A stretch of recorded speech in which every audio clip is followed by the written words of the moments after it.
Doctor Yunus, আপনার জন্য দরদ লাগে, আপনার জন্য কষ্ট হয়।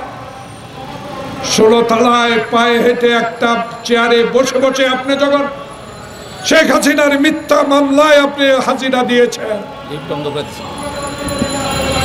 লিফট বন্ধ করে দিয়েছিল, আপনার মনে থাকা উচিত সেই শেখ হাসিনার লোক কেন আপনার সচিবালয়ে, কেন এদের বিরুদ্ধে ব্যবস্থা নেওয়া হচ্ছে না।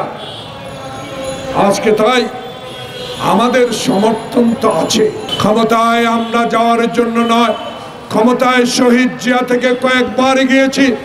বাংলাদেশে ক্ষমতা গিয়ে বিএনপি যেই মানুষের সেবা করেছে, 16 বছরে শেখ হাসিনা যে নির্মম অত্যাচারের মধ্য দিয়ে দেশ পরিচালনা করেছে, সেই কারণে আমরা বলি একটি নির্বাচন দরকার, সংস্কার দরকার, তবে এমন সংস্কার নয় যেই সংস্কার দিয়ে বিলম্বিত করে আওয়ামী লীগের শেখ হাসিনা দিল্লিতে বসে আবারও উস্কানিমূলক বক্তব্য দিয়ে আবারও বাংলাদেশের বহু জায়গা আগুন লাগিয়ে দিবে। এটা চলতে দেওয়া যায় না। তাই সচেতন হন। সরকারের মধ্যে কিছু আওয়ামী পন্থী লোকজন নাকি আছে, জনগণ বলা শুরু করছে। আপনাদের ইজ্জত অনেক বড়, কারণ খোকন মুগ্ধের রক্ত এখনো লাল টকবগে করে গাছের পাতায় পাতায় ঝুলছে। ছাত্র বৈষম্য আন্দোলনে হাজার হাজার হাত মা বোন ভাই বোন ছোট্ট বাচ্চারা আত্মচিৎকার দিয়ে বলছে, ডক্টর ইউনূস অনতি বিলম্বে জনপ্রতিনিধির হাতে ক্ষমতা হস্তান্তর করুন। কদিন 6 মাস চলে গেল, এখনো ম্যাপ আছে, রাস্তা নাই, কোন রাস্তায় কেন্দ্রে যাব। সেই রাস্তা ঠিক করেন, দিন তারিখ দিয়ে দেন, সকল দলের সাথে আলোচনা করেন। 2-1টি দল যদিও আপত্তি জানায়, আমাদের বাধা নাই, কিন্তু জনগণ কোন দলের প্রতি বেশি সমর্থন আছে সেই বিচার করে আপনি কাজ করতে হবে। আমরা ক্ষমতার জন্য নয়, আমরা বাংলাদেশের মানুষের অধিকার প্রতিষ্ঠার আন্দোলনে 16 বছরে 9.5 বছর জেলে ছিলাম।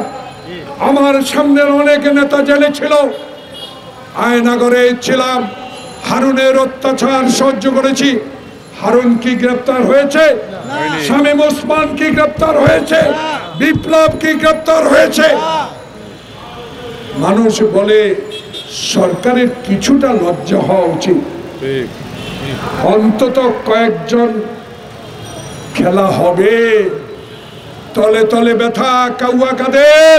তারেক রহমানের প্রতি মানুষের যে আস্থা বিগত দিনে সৃষ্টি হয়েছে তারই প্রমাণ 71 সালে যেই দেশের স্বাধীনতা ঘোষণা করার পক্ষে একটি লোক খুঁজে পায় নাই, সেই শহীদ প্রেসিডেন্ট জিয়াউর রহমান স্বাধীনতা ঘোষণা করেছিলেন। আর একটি দল যারা স্বাধীনতা বিরোধী আন্দোলনে ছিল, আজকে তাদের নিয়ে আমাদের হারুন রশিদ অনেক কথা বলেছেন। আমি শুধু একটা কথা বলেই এদের বিষয়ে কথা শেষ করতে চাই। গাছে গাছে বন্ধুত্ব হলে বাগান বাড়ে, গাছের সাথে পরগাছা বন্ধুত্ব হলে পরিবেশ নষ্ট। আর কিছু বলতে চাই না, শুধু হুঁশিয়ার করে দিতে বলে চাই। কিসের ইঙ্গিত বহন করছেন আপনারা? কিসের তলবানো করে এই সরকারকে আজকে দোষারোপ করার প্রক্রিয়া শুরু করেছেন? আমি আব্দুল সালাম আজাদের একটি কথা দিয়ে শুরু করতে চাই। বাংলাদেশ জাতীয়তাবাদী শক্তি এখনো রাস্তায়, জাতীয়তাবাদী শক্তি গণতন্ত্রের সপক্ষের লোক, জাতীয়তাবাদী শক্তির মানুষ, গণতন্ত্রের সপক্ষে কথা বলার মানুষ। তাই আজকে আমরা আপনাদেরকে অভয় দিতে পারি, এই সরকার ডক্টর প্রফেসর মোহাম্মদ ইউনূস বাংলাদেশের একজন গ্রহণযোগ্য ব্যক্তি। সেদিন জুলাই আগস্টের বিপ্লবের পরে জনগণ, ছাত্র জনতার বিশ্বাস নিয়ে আপনাকে এই দায়িত্ব দেওয়া হয়েছে। এই দায়িত্বের প্রতি আপনি একটুকু দয়া করে অবহেলা করার প্রচেষ্টা করা থেকে বিরত থাকতে হবে। যারা আপনার কানে কানে কথা বলে এই ছাত্র বৈষম্যী জনতার আন্দোলনকে আবার আওয়ামী লীগকে পুনর্বাসিত করার হীন চেষ্টা করছে, তাদের বিরুদ্ধে আপনাকে রুখে দাঁড়াতে হবে। আমরা ক্ষমতায় যেতে চাই না। আমার নেতা তারেক রহমান বলেছে, নুরুল হুদা, আউয়াল আর রকিবুল হুদার মতো নির্বাচন কমিশন দিয়ে এমন নির্বাচন আমরা ক্ষমতায় যেতে চাই না। আমরা ক্ষমতায় যেতে চাই আমার পিতা শহীদ প্রেসিডেন্ট জিয়াউর রহমান বাংলাদেশের স্বাধীনতার পর ক্ষমতায় এসে বহুদলীয় গণতন্ত্র প্রবর্তন করে দিয়েছে, মানুষের কথা বলার অধিকার ফিরিয়ে দিয়েছে, বাকশালকে আজকে প্রত্যাহার করে সংবাদপত্রের স্বাধীনতা ফেরত দিয়েছে।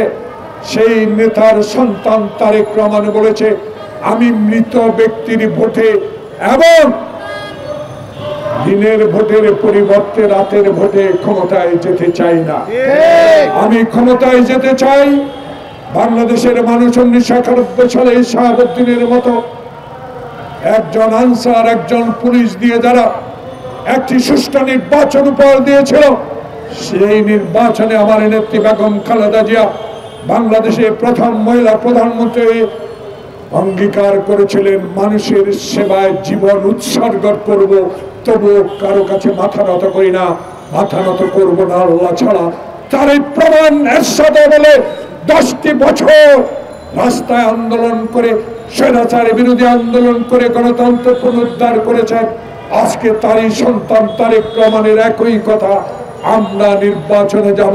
যারা বিগত 16 বছর শেখ হাসিনার অত্যাচারে জর্জরিত, যারা বিগত 16 বছরে গণতন্ত্রের কথা মুখে আনতে পারে নাই, যারা বিগত 16 বছরে সত্যিকার অর্থে গণতন্ত্রের কথা বলার সাথে সাথে গ্রেপ্তার করেছে, গুম করেছে, আয়নাগরে নিয়ে মাসের পর মাস আটকে রেখে নির্যাতন করেছে, তাদের প্রতি সম্মান করে আমরা ডক্টর মোহাম্মদ ইউনূসকে সমর্থন দিয়েছি। আপনি এমন একটি নির্বাচন উপহার দেন যেই নির্বাচনে শেখ হাসিনা মোদির আঁচল তলে বসে স্বীকার করে এই বাংলাদেশ, এই ডক্টর ইউনূস। আজকে পত্রিকা দেখেছেন 7 সিস্টারের 55% মানুষ মনে করে মোদি যেন আর হাসিনাকে দিল্লিতে না রেখে অবিলম্বে বাংলাদেশে ফেরত দেয়। প্রিয় বন্ধুগণ, বড় বড় কথা, গণতন্ত্রের বড় বড় কথা বলেন। অনেকে বলেন দিল্লির মতো, অনেকে বলেন পিন্ডির মতো, অনেকে বলেন তুরস্কের আদালে দল করবেন। যে আদালেই দল করেন না কেন, আমাদের কোনো বাধা নেই। কারণ বহুদলীয় গণতন্ত্রের প্রবক্তা শহীদ প্রেসিডেন্ট জিয়াউর রহমান, আমার নেতা তারেক রহমানও তাই বলেছে, দল করেন, দলে আসেন, জনগণের কাছে যান, খেদমত করেন, দেশের বিরুদ্ধে ষড়যন্ত্রের কাছে মাথা নত না করে এই সরকারকে সহায়তা করেন। তাই কিসের ইঙ্গিত, কিসের তালবাহানা? বিএনপি রাস্তার দল না, রাস্তার আন্দোলনের দল।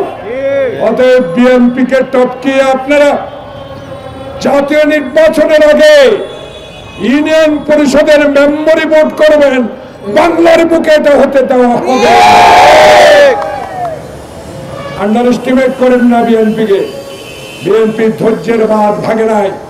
বুকে হাত দিয়ে বলতে পারি, 16 বছর জঙ্গলে ঘুমিয়েছি, 16 বছর হাঁটু পানিতে দাঁড়িয়ে রাত কাটিয়েছি পুলিশের ভয়ে। গ্রেপ্তার এড়াবার জন্য এক জেলা থেকে আরেক জেলায় রিক্সা চালিয়েছি। বুকে হাত দিয়ে বলতে পারি, এই দুপুর বেলায় জোহরের নামাজের আগে একটা বিএনপির নেতা কর্মী আওয়ামী লীগ বা অন্য দলে যোগ দেয় নাই। তাই আমাদের আত্মবিশ্বাস, বিএনপি মানুষের দল। তাই তাল বাহানা করে সচিবালয়ে ঘাপটি মোড়ে বেঁচে থাকা ওই কিছু সচিব, যাদের নাম কিছু ডিসিএসপি 142 জন, ডিসিএসপি 142 জন, মুন্সিগঞ্জের সে আব্দুল সালাম আপনার বন্ধু, আপনার বয়সে বড় হতে পারে, মুক্তিযোদ্ধা জাহাঙ্গীর ভাই, উপদেষ্টা স্বরাষ্ট্রমন্ত্রী এখনো কেন 142 জন এসপিডিসির নাম প্রকাশ করেননি? কারা সচিবালয়ে বসে এখনো খবরদারি করেই ডক্টর ইউনূসের মতো সরকারকে অস্থিতিশীল করার যে প্রয়াস চালাচ্ছে, এদের নাম কেন এখনো